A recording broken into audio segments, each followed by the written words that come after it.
우리나라 이번 코로나19 초기 대응 사태에서 많은 분들이 인상 깊었던 거는 역학조사였던 것 같아요. 어떤 확진자의 동선이라든가 이런 접촉자, 밀접 접촉자들을 잘 관리하고 있다는 인식을 받았을 수 있었는데 탁 교수님이 한 언론 인터뷰에서 미국 CDC 역학조사 전문요원 양성 과정은 현장에서 접촉자 동선을 파악하는 기술을 가르치는 과정은 아니다라고 또 말씀을 하셨더라고요. 저희가 알고 있는 역학조사와 조금 달랐던 것 같은데 어떤 의미셨는지 궁금합니다. 일반적으로 역학조사에 대해서 잘못된 이해가 있죠. 역학조사를 환자를 대면해서 확진자가 어디 갔고 누구를 만났고 어느 장소에 있었고 얼마나 오래됐고 이런 것들을 정보를 수집하는 과정 자체를 역학조사라고 이해하는데 일상적으로 역학조사는 그거보다 훨씬 많은 범위를 다룹니다. 우선은 유행이 있느냐 없느냐를 판단을 해야 되는 거고요. 네. 유행이 있다고 이제 판단이 되면 그 환자에 대한 정의를 개발을 하게 돼요. 지금은 저희가 확진자만 얘기하잖아요. 네. 그 확진을 할 수 있는 그 진단 도구가 있기 때문에 확진이 가능한 건데 실제로 이런 경우는 굉장히 드물어요. 확진할 수 없는 상황이고 네. 증상만으로 환자를 정의해야 되는 경우가 대부분이에요.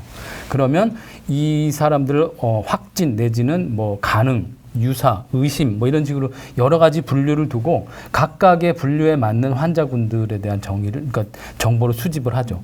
그 수집된 정보를 소위 말하는 그 가설 검정, 통계적으로 이렇게 비교도 하고 그러니까 전체적인 기술도 해보고 평균도 구하고 이런 어떤 과학적인 분석을 통해서 나온 결론을 이제 의미 있는 결론을 끌어내서 그 결론을 바탕으로 이 질병을 어떻게 막을 것이냐에 대한 해결책까지는 아니어도 이렇게 간단한 그 대책들을 마련하는 그런 그 근거들을 마련하는 그 전체 과정을 역학조사라고 그래요. 근데 일반 이제 시민들은 그냥 역학조사 그러면 환자가 있고 환자한테 가서 조사하고 동선 파악하고 접촉자 조사하고 거기서 끝난다고 생각을 하죠. 그거는 초기 단계 한 두세 단계에 불과하고요. 오히려 그 뒷단계가 중요한데 역학조사관들이 사실 해야 될 일들을 못하고 있다라는 취지의 문제제기를 했던 거고 한국질병관리본부도 마찬가지고 대한민국 정부가 역학조사라는 거에 대해서 이제 알아가는 과정이고 역학조사관의 어떤 그 질적인 개성 이런 부분들도 계속 노력을 해오고 있었거든요. 네. 저희가 그 어느 일정 선에 도달하기 전에 지금 코로나가 이제 터진 거죠. 그래서 이 기회를 통해서 굉장히 좋은 이제 교훈을 얻을 수 있을 것 같고 앞으로 어떻게 더 질 개선을 해나가야 될지 이번 사례를 통해서 많이 배울 수 있다고 생각을 해요. 아니 그러면은 이제 컨테지언 영화에서 보면 이제 네.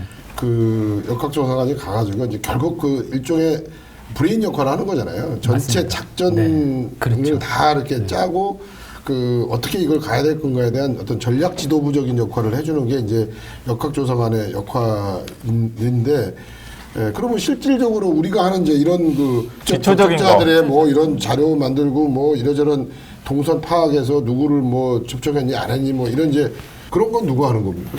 따로 요원을 둘 수가 있죠. 사실 접촉자, 추적자라는 그런 영어 표현도 있어요. 컨택 트레이서라는 단어를 쓰면서 그거를 역학조사관이 할 수도 있죠. 가장 먼저 간 사람이고. 네. 근데 사실 지방정부의 도움을 받아서 보건소 직원이라든가 보건소 행정요원도 교육만 받으면 할 수 있고요.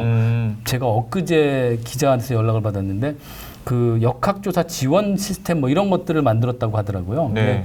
이제 그 프로그램으로 약간의 정보만 집어넣으면 그 사람의 동선, 행정적인 정보 이런 것들이 다 한꺼번에 들어와서 맞아요. 28개 정보부처들이 정보를 그렇죠. 공유해가지고 네. 앱으로 만들었다고. 그렇죠. 앱으로도 할 수 있는 내용을 역학조사관이 며칠씩 매달릴 필요는 없다라는 거예요.